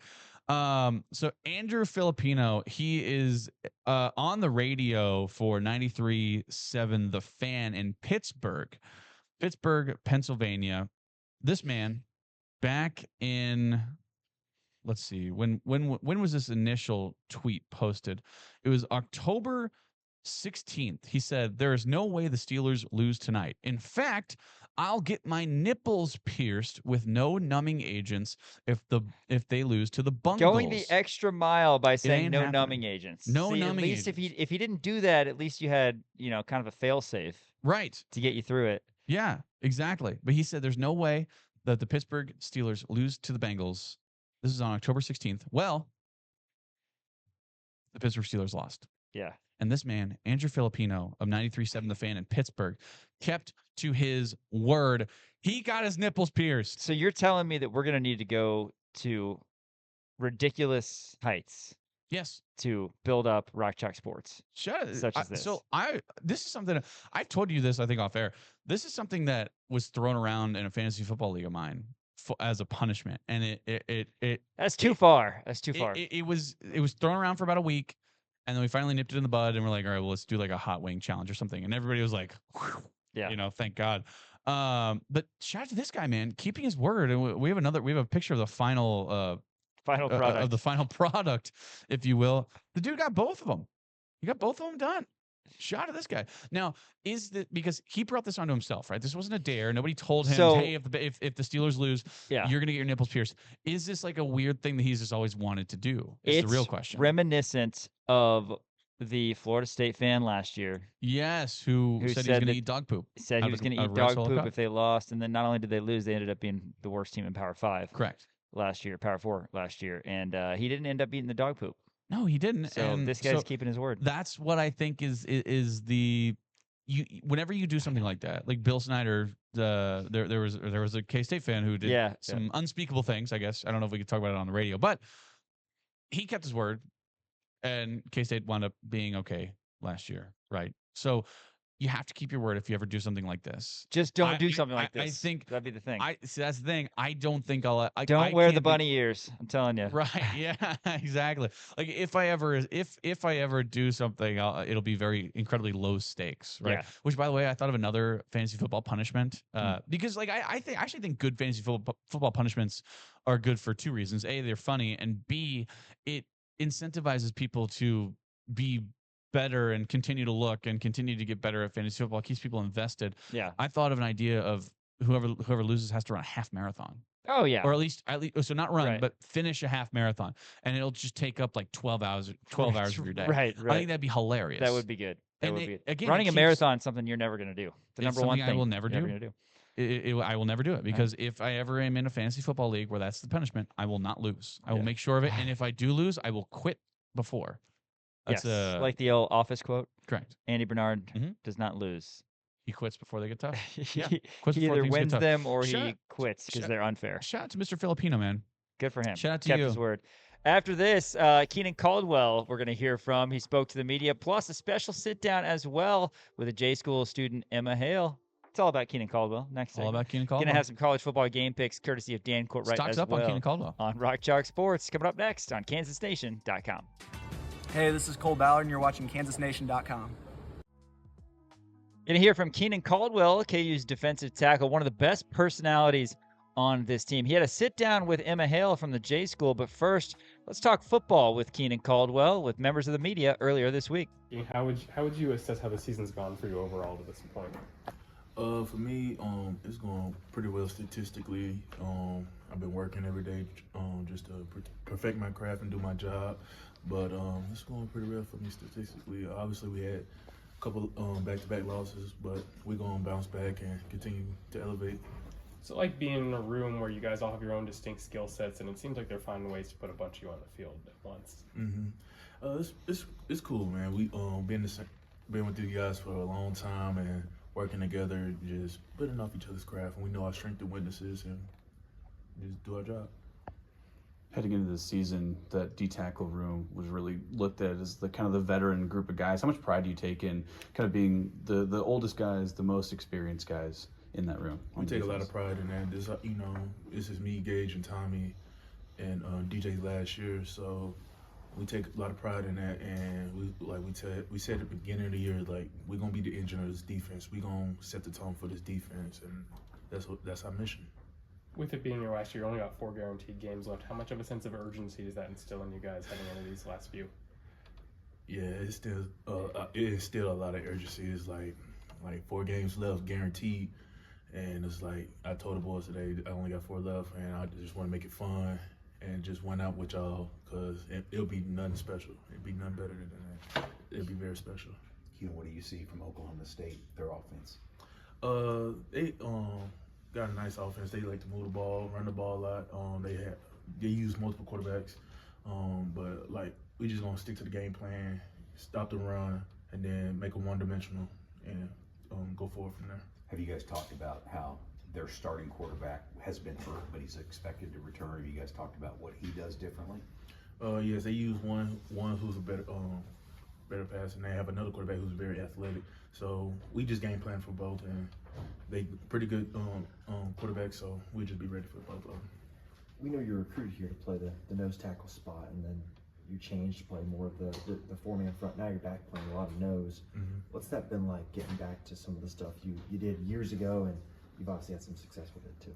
Oh, it's fun. It's like, shows my athletic ability that I can do stuff that I'm comfortable with, and I can do stuff that I haven't done before. So it just shows how prideful I am to learning new positions, new ways, new techniques to help my defense out. What's the mood been around the defense in practice this week? It's been pretty good. Just bounce back and just bring joy and elevate. Is it easy to do that after a game like Saturday or back-to-back games? That game behind us. That's behind us. We move forward. Bring the joy. Thanks, Keenan. It's Keenan Caldwell talking KU football. KU's going to need a lot of push, Dan, from the defensive front, something that we were so excited about. We talked about that being the strength of this team, really, outside of Jalen Daniels in the offseason, and we've heard some from those guys, but when you talk about Tommy Dunn, DJ Withers, you're starting interior defensive tackles, and then the guys on the outside as well with Dean Miller, Justice Finkley, Leroy Harris, so many guys that we're confident in, but they haven't provided the splash that KU's needed, at least not in the past couple of games. That's going to have to happen in November. Yeah, and I hate to keep on using this word, but I think that this game is going to be a palate cleanse for them, because the run defense has been just dreadful over the last couple of games, right? So it's going to be good for them to kind of get back on their feet. Oklahoma State likes to run a lot, but with Zane Flores coming back, that could potentially change some stuff around. They could throw some different wrinkles in. And we constantly talked about how the most veteran group of guys on this squad is that interior defensive lineman, also the pass rushers as well on the outside. So they're really going to need to be able to step up, and Keenan Caldwell is certainly a part of that. On the outside, no pressure on Avery Johnson last week. So, yeah, interior guys important for that run game, and certainly wreaking some havoc up front. But, yeah, those guys I mentioned on the outside, the edge rushers, they've got to get home on Flores and on everybody moving forward the month of November, because we know they have it in them. We just haven't seen it quite yet. And Johnson and too many quarterbacks this season have been too comfortable in the pocket. But, yeah, speaking of Keenan Caldwell, let's see a little bit more from him. A special segment, J-School Jayhawks with Emma Hale. Hey everyone, it's Emma Hale with another episode of J-School Jayhawks. Earlier this morning, I got to sit down with Keenan Caldwell and talk about how their season's going so far. Hey everyone, it's Emma Hale alongside Keenan Caldwell. Keenan, thanks for joining me today. Glad to be here. We are in week 10 of football. What has been your favorite part about playing with this KU team? Well, my favorite part about playing with this KU team is going out there playing a game of football and and it's fun. We bring the energy, the joy, especially with my guys on the tackle room with Tommy, DJ Blake, Marcus Calvin, aka Big Cheese, and Grady, and it's been really fun. We know we bring the joy and we lift each other up. Yeah. Do you have a favorite memory so far from this season? My favorite memory. I'd say my favorite memory is It's a hard one. I mean, week 10, so there's probably a lot to choose from. Yeah, there's a lot. Yeah. I'd say my favorite memory is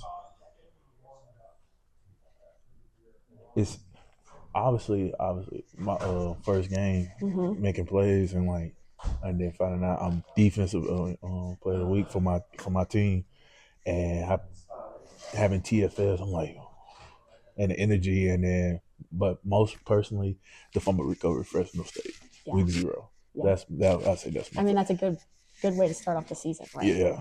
And now we're at home again in the brand new booth. What's been your favorite part about playing in the new stadium? Oh, my favorite part is seeing it sold out, and then when the fourth quarter hits, when the lights, the light show, yes. Oh yeah, the light show is epic. They need to work on their songs though that they play during the light show. They need to get a better song to get the crowd more hype. Would you agree? Or do you think, or are they loud? They loud. Okay. Okay. We could also bring in new music if we have to. Okay. Wait. Okay. So on the topic of music, do you have like a pregame playlist that you play before the game? What's your pregame routine? I gotta know. Okay. It depends on the weekend what mood I am. One week I'll probably just listen to some rap, hip hop, and stuff just to get me going. And then one week one day I just have an R&B. I was like, I just need to calm down. I listen to some R&B, different types of music just to keep myself calm and just ready to go for a game. Do you have any superstitions before the game? You don't wear like the same socks or like mismatched socks. You know, people always do these weird things. Nah, I don't have any superstition. Well, nah, I don't. You don't? Nah. You just roll with it. Yeah. Okay. If you could play college football or NFL football for any team, professional football, what team are you choosing? Oh, the New Orleans Saints. You know, I'm from Louisiana, so Okay. I grew up a New Orleans Saints fan. I've been a Saints fan since, 2004, around 2004, 2005. So that's where you go. Yeah. Me and D. Neal back on the same team. Go back with Devin Neal. There you go. And if you're not playing football, what are you doing in your free time? When I'm not on my free time, I just chill, hang out with my friends, hang out with the D-tackles, aka the War Daddies. That's what we call ourselves, War Daddies, and we just hang out, play games, watch football. I love that. Who's the funniest guy on the team? Oh, Marcus Calvin. He's got jokes. Marcus Calvin. That was no hesitation. Oh no, Marcus Calvin is the funniest guy. I'm gonna tell you another guy who's also funny, but he's quiet. Is Grady Safert. He's the funny. He's aka Muskrat. He's funny too. It's like you just down bad. He takes you by surprise. And he just say something funny. He was like, man, you just made my day. You just lifted me up. It's always the quiet people who just catch you out of nowhere. Yeah, but Cheese ain't quiet. He got joke. I like that. I love it. And if your favorite cheat meal, so not maybe your off day or what are you eating? If I'm in the mood to cook, I would do a gumbo. Okay. What else I'll cook? And I'll do a Dorito casserole. Okay. So are you a big chef? Oh yeah. Oh yeah. I like to cook. You like to cook? Yeah. What's your favorite meal to cook? I say gumbo. Gumbo. Yeah. Nice. But yeah, that's what I eat if I'm in the mood to cook. Okay. So if you're not in the mood to cook and you're going out somewhere in Lawrence, what's the first place you're hitting? Shoot, Burgers by Biggs. That's one. Okay. McDonald's. What's the order at McDonald's? You gotta let the people know. Oh, my order at McDonald's is 2 hot and spicy McChickens and a large fry and a large Sprite. Something about their Sprite, it just like hits right. I know. Sometimes you gotta check yourself. You might end up in the hospital. What's your favorite KU jersey to wear? I have 2. The black jerseys and the red jerseys. Those are my 2 favorite ones. Those are good choices. And what's your favorite thing about Kansas football? The brotherhood we have for each other. And to wrap it up, one last question. If you could describe Kansas football in one word this season, what would you say?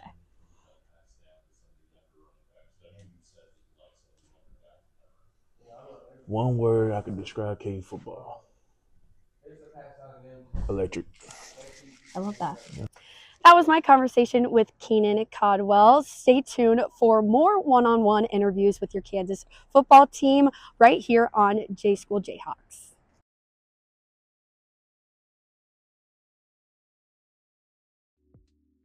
It's Emma Hale and Keenan Caldwell. J-School Jayhawks, a special segment we're doing right now. Check it out on kansasnation.com. Dan, what do you say you give some college football game picks for this week? You know what? I think I will. Are you telling me to your ears are behind the? Are you telling me to steal second right now? What are you doing? I think so. All right, let's talk Big 12 football first. Let's start deep in the heart of Texas, Daniel. West Virginia plus 12.5 at Houston. Over under is 48.5. Dude, is Houston like they're good now? So, but are they good? I don't know. The question is, yeah, they're good. They're 8-1, but are they good? 7-1, but are they good?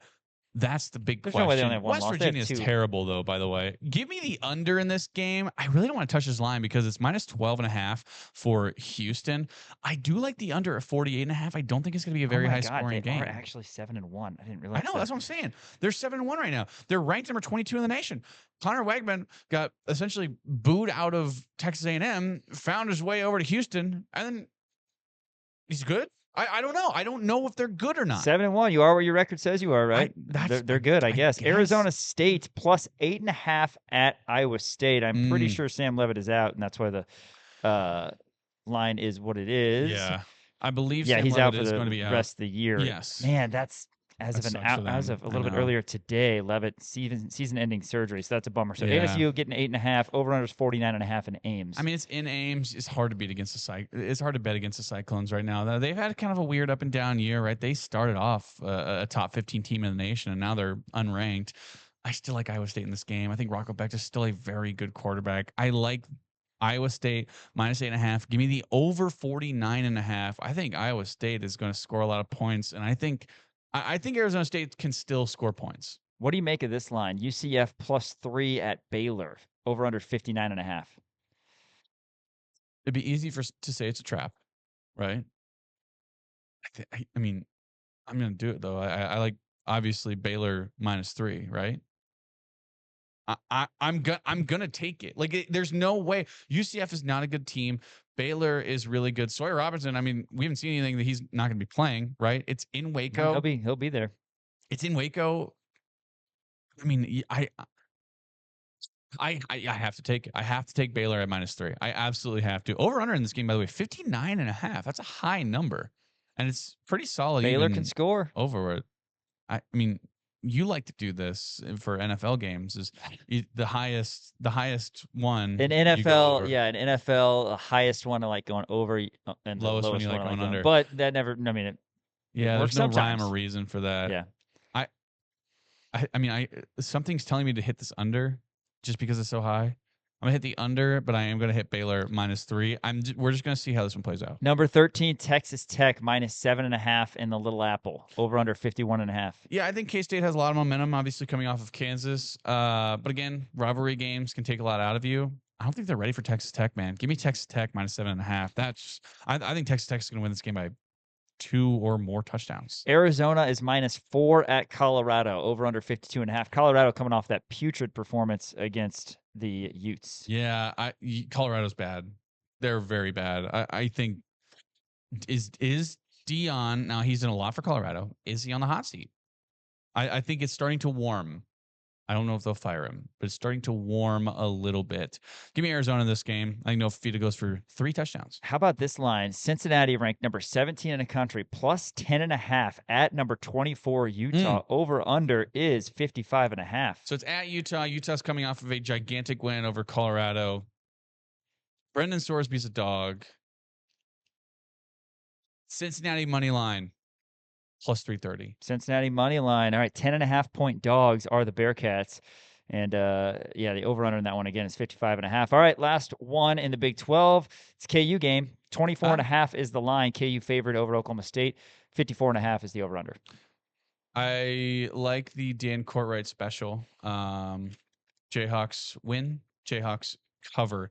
Give me the over in this game as well. I think Kansas absolutely puts it on Oklahoma State.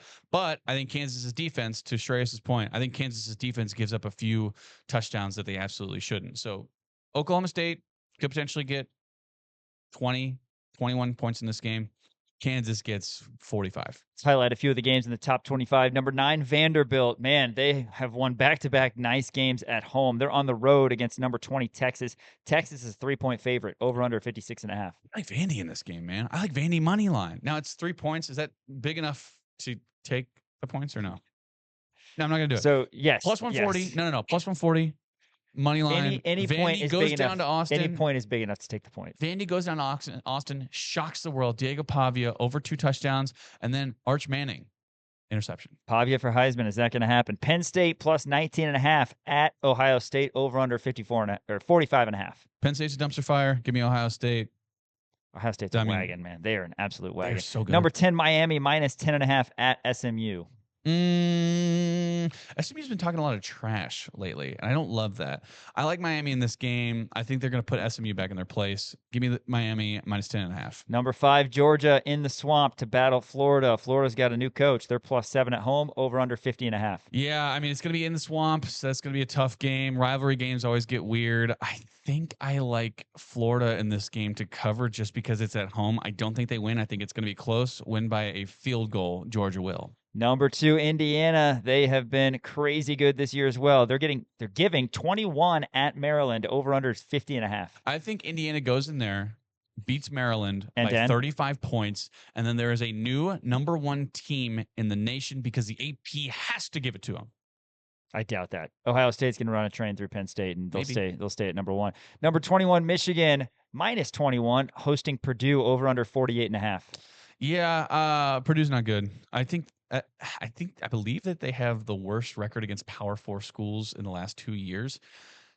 It's going to continue, but I do like the spread, though. It's a 21. I'm not fully bought in on Michigan, man. Give me Purdue to cover the spread. It's going to be a 14-point game. If that stat is true, then they must have 0 wins against Power 4 schools, which is believable, but Oklahoma State only has 1 win. Right. Correct. So interesting. Number 18, Oklahoma at number 14, Tennessee. Sooners are plus 3, over under 55.5. Yeah, it's gonna be a fun game, but I like Tennessee here. Right, it's in Tennessee. Rocky top. I do not like Brent Venables as a coach. I think John Mateer is only okay. I think that he was preseason Heisman guy, and I don't think he's playing up to that level. Give me Tennessee here at minus 3. Nebraska with head coach Matt Rule signing a 2-year extension. They're plus 4.5 at home against number 23 USC, over under 59.5. Yeah, they're not going to get their money's worth. USC is going to dominate this game. Minus 4.5. It's in Lincoln, but I still like USC. All right, last one. Number 8, Georgia Tech. How good have they been? They're at NC State. Yellow Jackets are minus 5.5, over under 58.5. Haynes King goes for 4 touchdowns in this game. I love Haynes King. Minus 5.5. I absolutely love that line as well. Give me the over 58.5. This is going to be a trouncing of the Wolfpack. Hey, after this, we are going to update you on KU volleyball and KU soccer. Plus, we'll sprinkle in some NFL game picks as well. You're watching Rock Chalk Sports on KansasNation.com. This is Daniel Hishaw, and you're watching KansasNation.com. Well, KU volleyball bounced back last night in Cincy as they knocked off the Bearcats in 4 sets. 16-8 is the record for Kansas volleyball, 7-3 in conference play. KU got 19 kills from Ryan Swanson, 17 more from Grace Nelson. Katie Dalton pacing the way with 50 assists. So that was nice to see after a tough loss at home, Allen Fieldhouse no less, to K-State, which was KU's first loss to K-State in the last 8 matches against the Wildcats. Of course, they get a chance to get them next month, November 15th, when they head to Manhattan. But nice seeing a bounce back, and of course, KU volleyball will stay on the road as they take on West Virginia, who's not very good. So a good feel-good win for the Hawks on the road. Yeah, 100%. Kansas soccer, by the way, they dropped an absolute heartbreaker 2-1 yesterday for senior night against Number 11, Colorado. Jillian Gregorski, she did have her 8th goal of the season. Caroline Castans, she picked up her team-leading 10th assist of the year despite the loss. Caroline Castans has been the best player by far. But Kansas, they had a corner kick in the 81st to go up 2-1. They just tied at 1-1 at that point. Not able to get it in. All of a sudden, in the 86th minute, with just over 3 minutes to play, Colorado punches in a goal right past Sophie Daw.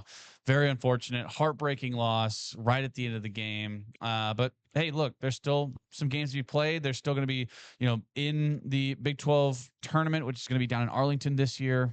Kind of sucks, but this Kansas soccer team, they're not done yet. Well, like Greeny said earlier this week, KU is either going to be the 5th, 6th, or 7th seed in the Big 12 conference tournament. Yeah. They're really good. They've got a really good record, but the top tier of the Big 12, including number 11, Colorado, they've just been so fantastic this season that the top 4 had been clinched from a seed standpoint. But last year, KU was a 6th seed in the Big 12 tournament and ended up winning the whole thing. Of course, that was over at Kansas City. So we'll see what happens, but Nate Lee, we love the path that this program is on under his direction. Hey, before we get into NFL game picks, I want to remind you, game day coverage, kansasnation.com is where you want to find all your game day coverage. You can find us also on Instagram at the Kansas Nation, Twitter as well, Facebook. Dan Courtwright does a great job during game days of updating you. You got highlights, you got stories, snippets, anything you want, photos of the game day atmosphere, especially if you're not able to get out to the booth tomorrow for homecoming. Check out kansasnation.com for all of our coverage. All the tweets are going to be from me, so if you reply to me, I will read them, and I will fight you if you say mean things to me. I'm just kidding. Don't say mean things, because I won't do that. It'll make him I think bummed. it's always funny, by the way. Some guy, by the way, did you see some guy commented on one of our TikToks? I saw it. He said, these guys are clowns and know nothing about basketball, but he spelled no, N-O. He knows nothing about grammar? That's exactly correct. Okay, fair enough. Yeah. Love all the love out there. I can handle the criticism and the name calling, but I draw the line at grammatical errors. Yeah, you know me, man. You're that's a passion you're of a big mine. grammar guy. Me and Greenstein, ksports.com, ljworld.com. Hey, let's get into this Sunday NFL game picks. No appetizer game, which is a bummer. So sleep in. You won't miss anything. Lions at home hosting the Vikings, Daniel. Lions are minus 8.5, over under 47.5. I like the Vikings in this game. Do you? Man. I do. I really do. I think the Detroit I think the Detroit Lions are still one of the better teams in the NFL. For some reason, it's just calling me, right? It's going to be in Detroit. I understand that. But I think Carson Wentz kind of goes off in this game. Give me Carson Wentz plus 2 touchdowns, and then give me the Vikings on this spread. I think they might win this game. Give me them spread at least. Money line is not a game pick. So what's the update with J.J. McCarthy? Because my understanding is McCarthy's going to go. Is he going to be back? Yes. This is news to me. Yes, McCarthy is going to return. Give me Vikings money line plus 380. You're that high on J.J. McCarthy? Wow, good for you. All right, Titans plus 9.5 hosting the Chargers, over under 43.5. I think that I think Cam Ward gets it this week. I think that they've been so bad. They have been horrible, and it sucks to see, and because you can see the pure talent that Cam Ward has, and he just has a terrible supporting cast. Justin Herbert's also really good, but I think the Titans cover this spread at 9.5. Feels big to me for an NFL game. I think it's going to come down to maybe a field goal, maybe a touchdown. I like the Titans plus 15.5 last week, and they got killed. I'm going Chargers minus 9.5. Colts at Steelers. Steelers are 3-point underdogs at home. They were 3-point underdogs at home last week. The Packers got them. Over under is 50.5. What do you think, man? The Colts are apparently not a fraud. If the Steelers win this game, I'll get my nipples pierced. Okay. All right, we'll cut that. No, all right. I'm officially off fraud watch for the Indianapolis Colts. Daniel Jones is a good quarterback. How about I will say Colts that Jonathan / Taylor, Indiana Hoosiers fans this year? I mean, they're just living in it. Well, Jonathan Taylor's been the best running back in football. Yeah, I could have kept him in fantasy and didn't because he was too expensive to keep. And it turns out he wasn't too expensive to keep. Heartbreaking. Give me the Colts here. I'm taking the Colts too. I would like the home dog getting 3 points, but the Steelers burned me. The Colts have burned me when I've faded them and whatever. No, the Just over give me Daniel is 15.5. You want to take that over? I'll hit that over. Yeah, All why right. not? You know what? It's minus 118. Talk me into it. Texans at home against the Broncos. Texans are minus 1.5. Over under 39.5 in this football game. Yeah, give me the Broncos here, man. Give me the Broncos. Now they're a plus 1.5. Take it. Broncos plus 1.5. I love it here. I like the over 39.5. That's a low line. You're going to go the under. Give me that under. Yeah, Under of course you are. 39 and a Of course you half. are. Texans hosting Broncos. All right, we got to be kind of quick here. Patriots hosting Falcons. Pats are -5.5. Over under 44.5. Penix and Drake London, I believe, are still questionable going into this game, so I'm afraid to touch this line. I will say I think the under is going to hit 44.5. That's at +100. Is this the Shreyas Laddha Bowl? I feel like It he's a Patriots fan, and isn't he from Atlanta? He's from Atlanta. How about that? Isn't that weird? Shreyas Laddha revenge game, and I just That's totally right. pulled that out. The Give me Shreyas Laddha Pats Bowl. -5.5. I'm all in on them. Packers hosting the Panthers. Packers are -12.5. Over under 44.5. 12.5 is such a big line, but the Panthers are really bad.